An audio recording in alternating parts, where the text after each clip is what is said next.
So let's talk about Iron Fist, the fifth Marvel show. Although technically, I think this was the fourth to come out, but the fifth one that we're talking about, Marvel Netflix show Iron Fist. Basically, we see Danny Rand as he attempts to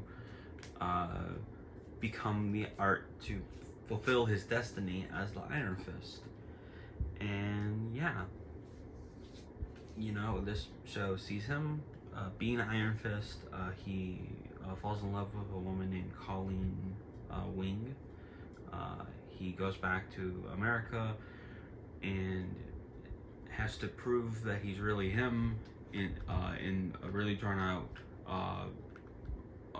B plot, honestly, as he tries to prove that he is in fact Danny Rand, because Danny Rand went missing, kind of like Oliver Queen and stuff. But there's more doubt for some reason, and he also in season 1 has to fight the Hand, while in season 2 he has to fight his best friend from Kunlun, Davos, as Davos schemes to steal the Iron Fist from Danny. And yeah, this is not a good show, like, at all.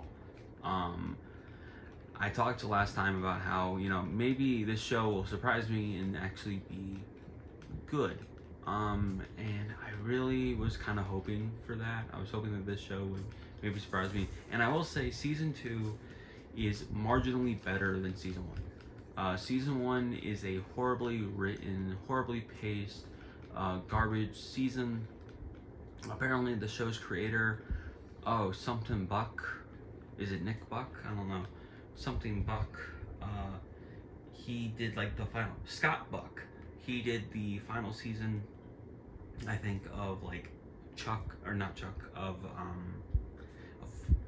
a serial killer show, Dexter, and he's done a whole bunch of other horrible shows. He was the showrunner of season 1, and he's apparently a horrible showrunner, horrible writer. And oh my god, season 1 is just horrible. Like I said, horrible pacing, horrible writing. I will say, because I do like to keep things positive, my favorite episode is the one where they go to China. Oh, The Blessing of Many Figures, I think is what it's called, episode 8. I have not had a chance to shout out Rosario Dawson, I believe, but Rosario Dawson is, of course, very funny, very talented actress, and she is hilarious in the show. In season 1, she comes back as Claire, and she is the hilarious and powerful voice of reason in this show, and she's just utterly incredible, and it's like hilarious. And of course, she was great in like season 1 of Daredevil and Luke Cage. But yeah, she's like hilarious, and that's probably my favorite episode. It has some pretty good action in it as well, and just sort of having to see these characters, outside of New York, although probably still filmed in New York, outside of New York, having to deal with this problem, in China, was actually rather interesting compared to I don't like Ward or Joy. They stink. They are very uninteresting, very boring. I will say Ward does get better in season 2, but overall the Meacham children are not that interesting. Their father is crazy. He's the narrator from 300, and I hate it when a villain is just crazy for the sake of plot convenience. I don't think I've ever really talked about this before, because I guess I've never really thought about it before. But I personally just hate it when a villain is insane because, the plot needs him to be cuckoo banana balls. So, in turn, that is what he turns out to be. And I don't know, it annoys me, honestly. If I'm being real with you guys. And he is cuckoo banana balls. The Hand sucks. I will say the Hand is better in this show than they were in Daredevil season 2, but I still don't like the Hand. I think Davos, who's the main villain of season 2, I don't really like him. Typhoid Mary, Elisa, what's her name? Elisa Eve. Alice Wonderland, Alice Eve. She plays Typhoid Mary in season 2. Typhoid Mary is a character from the comics that I'm not super familiar with. She has DID, forgive me, and I think they do a good job at representing DID. She's clearly mentally unstable, but it's not because of her disorder. And I don't know, like I just didn't like either season. Season 2 is, like I said, a bit better. I think it's written a bit better, even though what episode is that called? Or that episode where they do like a dinner date. That's I think episode 3. That one was that's pretty bad. That was not well written. But favorite season 2 episode, I guess I thought about this while I was watching season 2. I was like, what am I gonna pick today? Because I was actually able to basically watch 4 through 10 of season 2 today, which is very exciting.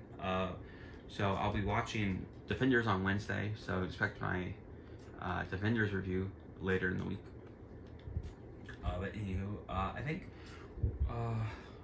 War Without End, perhaps, or maybe episode 8 of this season once again, are like my favorite episode. Is my favorite episode from this season. I think that they did a really good job at having Colleen, because Colleen is incredible. I want to give me a second to shout out that actress. I think Colleen and Danny's relationship is actually rather nice. I actually like that. That's probably my favorite part of the whole series, is the relationship between Colleen and Danny. Because Finn Jones, yeah, I think he's horribly casted and acted. I will say, reviews at the time had me believe that Danny was just a out of control rage machine, where one moment he's acting chill and the next he's angry for no reason. I will say he's a bit better than that. He's just uninteresting, and I think that there are some socially awkward moments that are supposed to be played for laughs in season 1 that just don't work. Season 2, I think he's acted much better. He's not written better, but he is acted better. There's the social awkwardness is just kind of gone.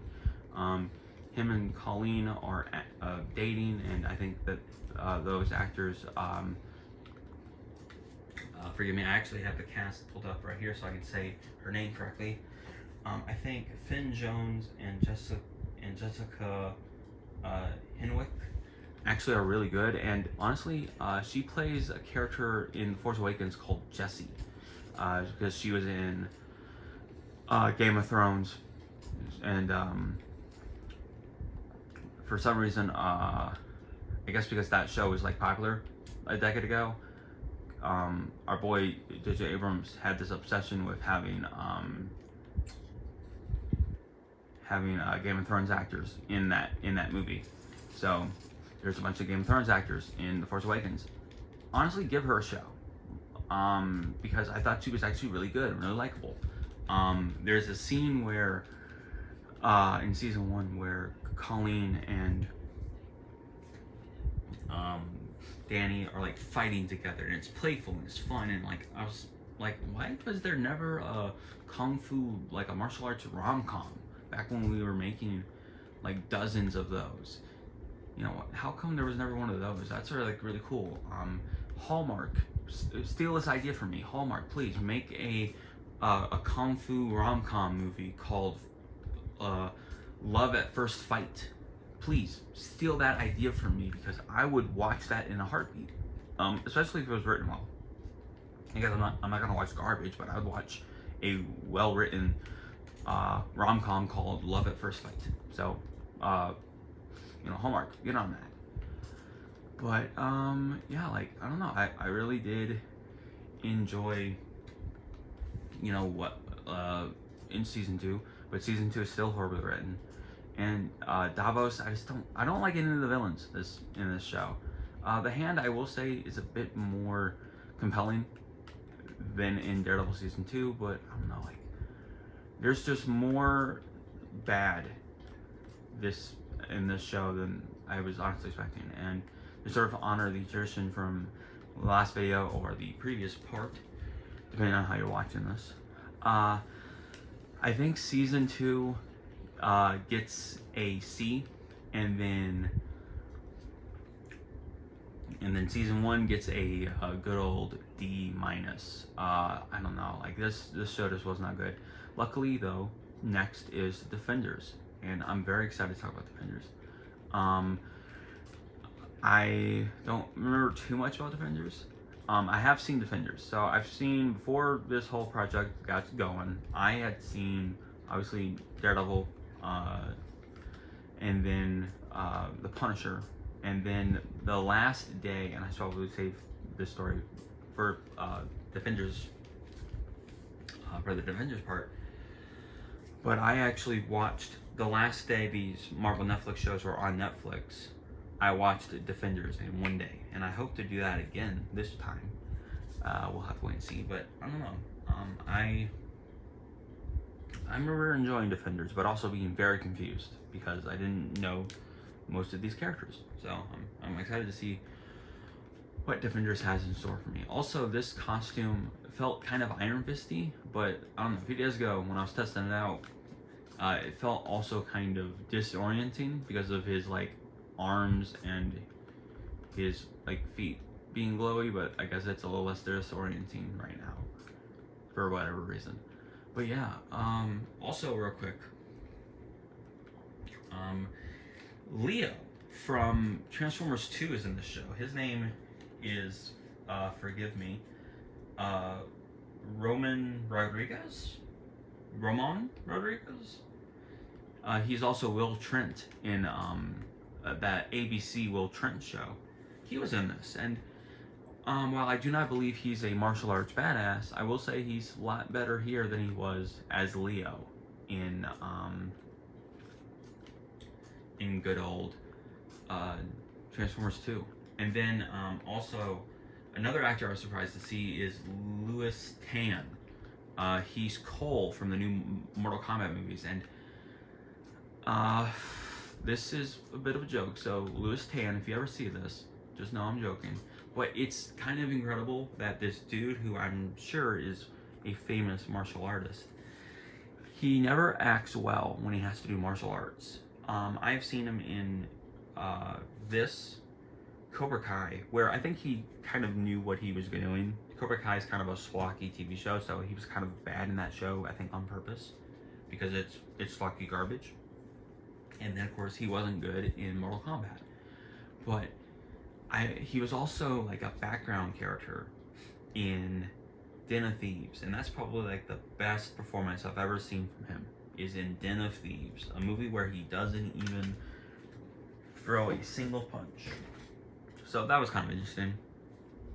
But yeah, comment below, let me know, what did you think of Iron Fist? Do you agree with me? Do you not agree with me?